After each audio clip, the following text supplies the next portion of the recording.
رونو درې وجې یاد ساتئ او دا به ستاسو الله رزق کې برکت اچي. یو چې کوم سړی د ساري مونځ په اهتمام باندې کو اوړي دی او کو جمع دی د ساري مونځ په اهتمام باندې کوي چرته به د ده په رزق کې قسم بالله کو کمی راشي. قسم بالله مې راته وخوړه د ده رزق کې به کمی نه د رزق به زیاتېږي د ده رزق کې به برکت وي. معمولی شان د چولو کار به دي دومره برکت به پکې الله چولي چې دومره به ستاغل وي پراپټۍ والا برکت نه وي څومره چې دی کې. یو دا یاد دی ساري مونځ په اهتمام او تر د لوړ خطو پورې خوب نه.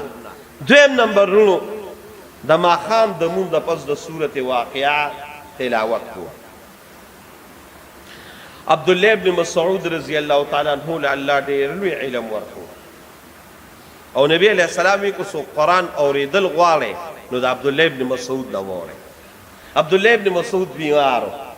نو حضرت عثمان رضی الله تعالی عنہ ولا راغی تپوس دی راغی تپوس پوښتنه وکړه چې تپوس پوښتنه وکړه نو بیا عثمان رضی الله تعالی عنہ غنی مالدارو نو داسې د تیلو نه ډکه یو د اشرفو نه ډکه یو تیلې وله ورکړه. نو عبدالله ابن مسعود ورته دا څه دي وي دا پیسې دي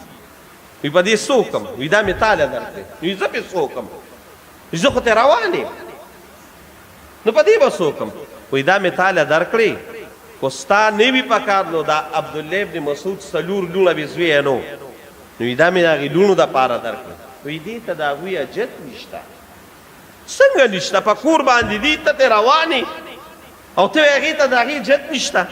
اوهو عبدالله ابن مسعود رضی الله تعالی عنہ ته څه وایي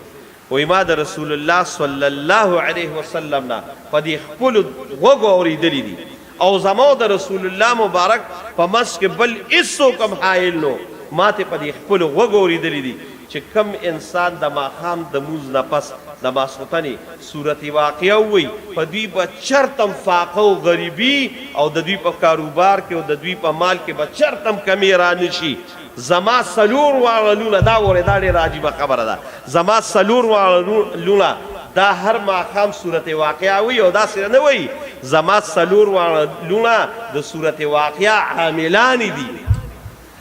د عاملان هغه د عمل او د عاملتوب هغې مقام ته الله رسول دي چرته به په هغوی فاقه را نشي. عثمان رضی الله تعالی عنہ وایي عبدالله ابن مسعود خو د دنیا نه لاړه وفات شو او په هغې کال نه پس هغه یو کال تېر نو چې بل کال مې تپوس هسې وکړه چې ما وی د عبدالله ابن مسعود رضی الله تعالی